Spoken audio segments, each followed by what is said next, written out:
El doctor Casio Luciali Fernández. Él es profesor emérito del Tecnológico de Monterrey, Campus Ciudad de México. Fue subsecretario de Estado en la Semarnat, fue coordinador de la Presidencia de la República entre 1980 y 1982, fue embajador de México en Corea del Sur, embajador de México en Uruguay, y lo que nos ocupa en esta ocasión fue el primer embajador de México en Sudáfrica, cuando se restablecieron las relaciones diplomáticas entre ambos países en 1994. Doctor, bienvenido, muchas gracias. Muchas gracias, es un honor estar aquí con ustedes. No se restablecieron, nunca había antes. Nunca había antes. Empezaron. No, fue la primera vez. Las relaciones con Sudáfrica en ese momento. ¿Cómo fue el proceso de restablecimiento de relaciones? Me imagino que fue para el mundo y para México también una buena noticia que haya llegado Nelson Mandela a la presidencia. Todavía no era presidente Mandela, pero el acuerdo con ellos fue muy formal, muy diplomático. Cuando el gobierno terminase con el apartheid, Mandela sale de la cárcel y es candidato y se fijan las fechas, México manda un embajador, yo tuve el honor y el orgullo de haber sido nombrado, y Sudáfrica manda el suyo, para poder estar ahí ya cuando llegue la elección de Mandela.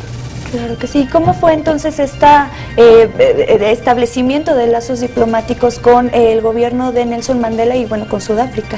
Bueno, habíamos hecho esas condicionantes nosotros, y una vez que ya está en el poder Mandela, que ya está establecido el régimen post-apartheid, empiezan a fluir las relaciones, que desde octubre del año anterior habíamos pactado diplomáticamente en la ONU, pero la relación como tal empieza en ese momento.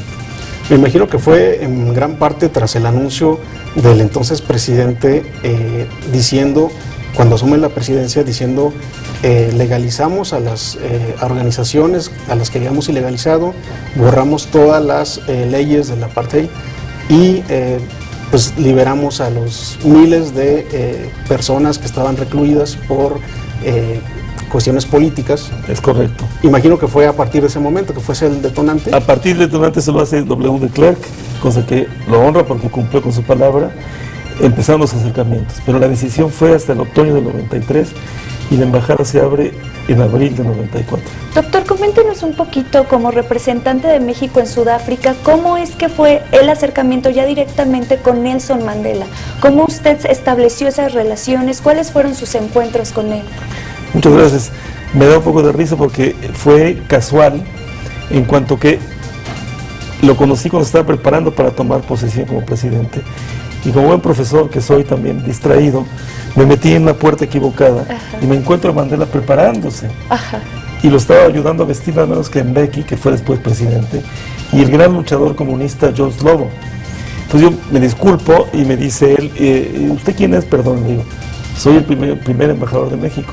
Y tranquilo, tenía 150 jefes de Estado, me dio un abrazo, me agradeció en nombre de Sudáfrica todo el apoyo de México, que fue constante y continuo, y ahí empezó un muy bonito diálogo con ese hombre extraordinario. Claro, en otras ocasiones usted ya nos había comentado que México, a pesar de que otras naciones sí tenían una representación política ahí en Sudáfrica, México siempre se mantuvo al margen de este problema, pero también fue una de las primeras naciones en establecer una vez más los lazos políticos. ¿Cómo no?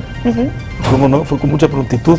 México con Francia y con India en los 40, con la joven Naciones Unidas, condenó el apartheid cuando gana el partido nacional, el partido Boer. Y desde entonces, una cosa que hay que recordar, y agradeció mucho Mandela eso, porque México más le abrió las puertas, como tantas veces, a muchos exiliados, a muchos postergados, diría yo, por las luchas civiles, ¿no? Claro. Yo me dediqué a ir a Soweto, a no quedarme encasillado en el mundo diplomático, abrir relaciones pueblo a pueblo, hicimos un pequeño parque con pinos oaxaqueños, vivimos en Mamelodi, que es otro township de gente muy humilde, y con esos pinos oaxaqueños le llamamos Nelson Mandela al parque, y vivía yo bastante cerca de Soweto, no físicamente, iba frecuentemente a Soweto, en fin, fue una relación muy bonita, diría yo, un momento muy donde se notó la fuerza de ese hombre, ¿no? Su fortaleza de ánimo y su generosidad también. Usted comentaba que la llegada de Nelson Mandela a la presidencia de Sudáfrica fue como una primavera para un país devastado después de décadas de segregación. ¿Cuál era el sentimiento, ya que usted nos cuenta que hizo estos recorridos, cuál era el sentimiento en las calles cuando se inicia este proceso y llega él a la presidencia? Es muy interesante porque yo llegué un día, el 31 de marzo, y había caído una bomba horas atrás, de la extrema derecha blanca, africanos, y había mucho la sensación de violencia y de que iba a haber en algún momento problemas, pero no. Mandela mandó, dijo, vamos a asegurar aquí que la gente va a estar blanca o no blanca. Mandela no se fija en colores, y lo dijo. Así es. Y algo pasó, que después de esos momentos tensos, me tocó estar en un lugar donde se arrió la bandera. Es muy duro arriar una bandera, para siempre, ¿eh? Y se quedó el mástil vacío hasta que llegara la nueva bandera. Pero ya no hubo violencia. Algo mágico pasó, y creo que se sintieron seguros todos de que había un hombre grande que dio seguridades y garantías a todos los grupos sociales. Y el día de la elección había una señora muy viejita, blanca, sentada, y llegaba el muchachito negro, le daba agüita. Muchísimos negros jamás habían votado en su vida. Fue también una fiesta.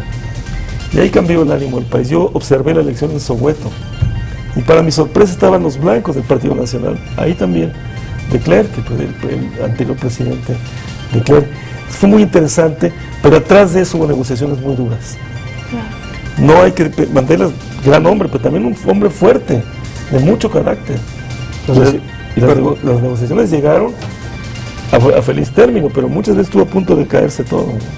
Sobre todo por estos atentados que nos comenta, es decir, hubo personas negras, personas blancas contentas con la llegada, con el proceso. Absolutamente. Pero también hubo grupos de oposición que absolutamente. Estaba el grupo AWB, que es la extrema derecha blanca, pero también había la derecha Zulu, que no quería, o que quería concesiones que Mandela no les iba a dar tampoco, porque Mandela dijo, vamos a ser una sola nación, arcoíris, de todos los colores, de todas las razas. No le vamos a dar a los Zulus ventajas sobre los demás. Los Suanas, es un país multirracial. Entonces, hubo mucho problema, pero al final, felizmente se dio la elección, fue en paz. Yo lo observé, mandaba continuamente a nuestra Cancillería información, y ya, estuvo bien. Estuvo muy bien la elección. No ganó abrumadoramente, ganó con mucho, pero no barrió en el sentido que el Congreso no lo dominaron totalmente. Y esto a mitad estuvo bien.